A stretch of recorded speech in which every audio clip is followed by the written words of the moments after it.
Hallelujah. प्रभु यीशु के सामर्थ्य नाम में आप सभी को जय मसीह की। परमेश्वर आप सभी को बहुत आय से आशीष दे। मेरे प्रियो, आज का विषय बहुत ही महत्वपूर्ण है और इसे जानना हमें बहुत जरूरी है। जी हाँ मेरे प्रियो, तो वचन में जाने से पहले मैं आप लोगों से रिक्वेस्ट करता हूं कि जब परमेश्वर के वचन को आप देखते हैं, पहली बात कि वचन को आप कंप्लीट करें, उसे पूरा देखें ताकि अच्छी तरह से संदेश समझ में आ जाए। दूसरी बात, वचन को जब देखते हैं लाइक करें, शेयर करें और सब्सक्राइब भी करें और साथ में बेल आइकन भी क्लिक करें ताकि जो भी नए अपडेट्स आते हैं वो आपको मिल सके। तो आइए हम परमेश्वर के वचन की ओर आगे बढ़ते हैं। आपने थंबनेल को देखा होगा कि जो विषय है मृत्यु का मतलब क्या है। जी हाँ मेरे प्रियो, आज मैं इस विषय पे बात करने जा रहा हूं कि मृत्यु का मतलब क्या है, मृत्यु का अर्थ क्या है। कोई भी इस धरती पे कोई भी ऐसा व्यक्ति नहीं जो ये चाहता हो कि उसके जीवन में मृत्यु आ जाए। हर एक व्यक्ति मृत्यु से डरता है। बेशक इस बात को लोग बोलते होंगे कि मैं मौत से नहीं डरता, लेकिन ये सच्चाई है कि हर एक व्यक्ति मौत से डरता है। और ये भी सच्चाई है कि मौत हर एक के जीवन में आएगा जितने इस धरती पे लोग रहते हैं। जी हाँ मेरे प्रियो, मौत सच्चाई है और हर एक व्यक्ति मौत से डरता है, ये भी सच्चाई है। क्या आपने कभी सोचा है कि किसी के अपने जब इस दुनिया से चले जाते हैं, वो व्यक्ति क्यों इस धरती पे रोता है, शोक मनाता है और दुखी होता है? क्या आपने कभी विचार किया? इसका एक बहुत बड़ा कारण है। जी हाँ मेरे प्रियो, इसका एक बहुत बड़ा कारण है और कारण यह है कि वो व्यक्ति इस बात को अच्छी तरह से जानता है कि दोबारा उस व्यक्ति से वो कभी मिल नहीं पाएगा। मृत्यु का अर्थ है अलग किया जाना।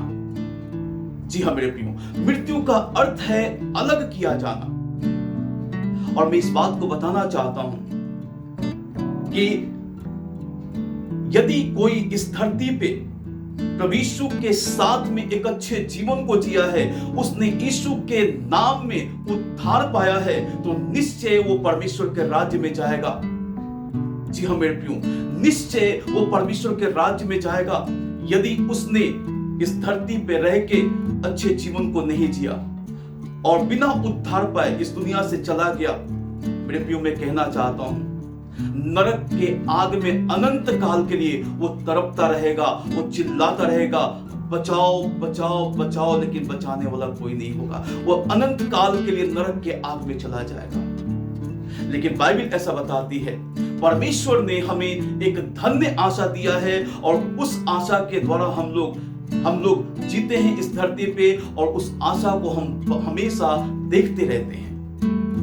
हम लोग वचन से देखेंगे कि प्रभु यीशु ने हमें कौन सा आशा दिया है। जी हाँ मेरे प्रियो, आपके और मेरे पास एक आशा है जिसके कारण से हम दुखी नहीं होते, जिसके कारण से हम ज्यादा समय तक शोक नहीं मनाते। बेशक हमारे जीवन में भी जब हमारे बीच से कोई जाता है तो हम भी दुखी होते हैं, क्योंकि उस व्यक्ति के साथ में हमारा एक बहुत गहरा रिश्ता हो जाता है, एक अच्छा लगाव हो जाता है, जिसके कारण से उसके जाने की वजह से हमें तकलीफ होता है। लेकिन जो मसीही लोग हैं, जो प्रभु के लोग हैं, वो ज्यादा समय तक शोक नहीं मनाते, क्योंकि उनके पास एक आशा है। मैं अभी वचन को पढ़ूंगा, पहला थिस्सलुनीकियों 4 अध्याय उसका 13 वचन, और लिखा है यहाँ पे, हे भाइयों, हम नहीं चाहते कि तुम उनके विषय में जो सोते हैं अज्ञान रहो। ऐसा न हो कि तुम औरों की नाई शोक करो जिन्हें आशा नहीं। जी हाँ मेरे प्रियो, बाइबल साफ साफ बताती है कि इस संसार के लोगों के पास कोई आशा नहीं है। उनको किसी ने आशा दिया ही नहीं है कि वो परमेश्वर के राज्य में अनंत काल के लिए परमेश्वर के साथ रहेंगे।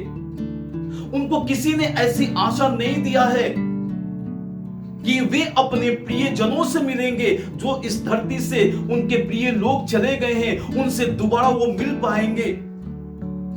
लेकिन परमेश्वर का वचन आपको हमको एक आशा देता है कि हम परमेश्वर के राज्य में अपने प्रिय जनों से मिलेंगे, जो हमारे लोग इस धरती पे प्रभु के साथ में एक अच्छे जीवन को जिया है और उन्होंने उद्धार पाया यीशु के नाम में। अगर इस दुनिया से वो चले गए हैं तो हम उनसे बेशक परमेश्वर के राज्य में मिलेंगे, यदि हम भी एक अच्छे जीवन को परमेश्वर के वचन के अनुसार एक अच्छे जीवन को व्यतीत करते हैं और यीशु के नाम में हमने उद्धार पाया है, तो निश्चय परमेश्वर के राज्य में आप और हम मिलेंगे।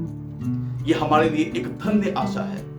इसलिए आप और हम शोक नहीं मनाते। बाइबल साफ साफ बताती है, हे भाइयों, हम नहीं चाहते कि तुम उनके विषय में जो सोते हैं। सबसे पहली बात मैं बताना चाहता हूं कि प्रभु यीशु में जो लोग जीवन जीते हैं वो मरते नहीं, वो सोते हैं।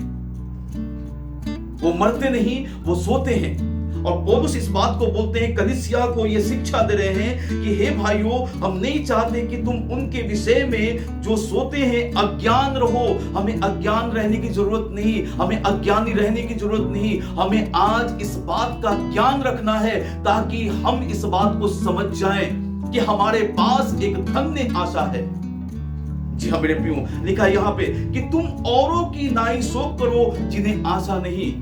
हमें और आपको शोक करने की जरूरत नहीं, क्योंकि हम इस बात को वचन के द्वारा हम इस बात को जानते हैं कि हमारे जितने प्रियजन हमसे दूर हो गए हैं, चले गए हैं इस दुनिया से, हम उनसे बेशक एक समय आएगा जब प्रभु यीशु हमें अपने स्वर्गीय राज्य में लेके जाएंगे, हम उनसे मिलेंगे।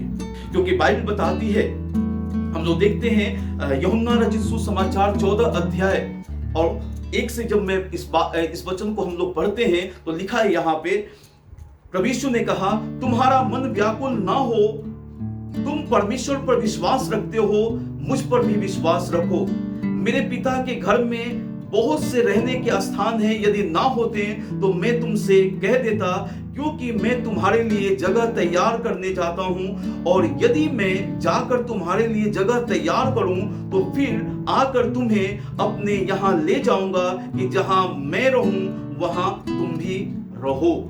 जी हाँ मेरे प्रियो, प्रभु यीशु हमें लेने के लिए आने वाले हैं। हमारे लिए प्रभु यीशु जगह को तैयार कर रहे हैं। जी हाँ मेरे प्रियो, आपके और मेरे लिए प्रभु यीशु जगह को तैयार कर रहे हैं। जगह तो तैयार है, परमेश्वर के राज में ढेर सारे जगह हैं, लेकिन आपके और मेरे लिए एक घर तैयार किया जा रहा है, जिस घर में आप और हम रहेंगे। प्रभु यीशु के साथ हमेशा प्रभु यीशु के साथ में रहेंगे और प्रभु यीशु के साथ में उठेंगे, बैठेंगे, चलेंगे, फिरेंगे। ये हमारे लिए एक धन्य आशा है। प्रभु यीशु हमें लेने के लिए आ रहे हैं और इस बात पे आपको हमको विश्वास करना है। इस संसार के चीजों के लिए हमें सिर्फ इस संसार की चीजों के लिए हमें नहीं जीना है, क्योंकि बाइबल ऐसा बताती है। पहला कुरिन्थियों 15 अध्याय और उसके 19 वचन में बाइबल ऐसा बताती है, यदि हम केवल इसी जीवन में मसीह से आशा रखते हैं तो हम सब मनुष्यों से अभागे हैं। जी हाँ मेरे प्रियो, यदि आप और मैं केवल इसी जीवन में मसीह से, प्रभु यीशु से आशा रखते हैं, सिर्फ आशीष, चंगाई, शारीरिक छुटकारा, सिर्फ यही के लिए हम आशा रखते हैं, तो बाइबल ऐसा बताती है हम सारे मनुष्यों से अभागे हैं। हमें आशा जो प्रभु यीशु ने दिया है स्वर्गीय जीवन का, अनंत जीवन का, उस आशा को हमें देखना है और उस आशा को हमें हमेशा अपने अंदर बनाए रखना है और अपने आप को तैयार करते चले जाना है, ताकि एक दिन जब प्रभु यीशु आते हैं हम उनके साथ स्वर्गीय राज्य में उनके साथ चले जाएं। बाइबल इस बात को बताती है अच्छी तरह से और हमें इस बात को जानना जरूरी है। इस बात को जानना जरूरी है। लिखा है यहाँ पे, मैं आगे भी पहला थिस्सलुनीकियों 4 अध्याय उसका आगे वचन से मैं पढ़ रहा हूँ, 14 वचन से पढ़ रहा हूँ। लिखा है यहाँ पे, क्योंकि यदि हम प्रतीति करते हैं कि यीशु मरा और जी भी उठा, तो वैसे ही परमेश्वर उन्हें भी जो यीशु में सो गए हैं उसी के साथ ले आएगा।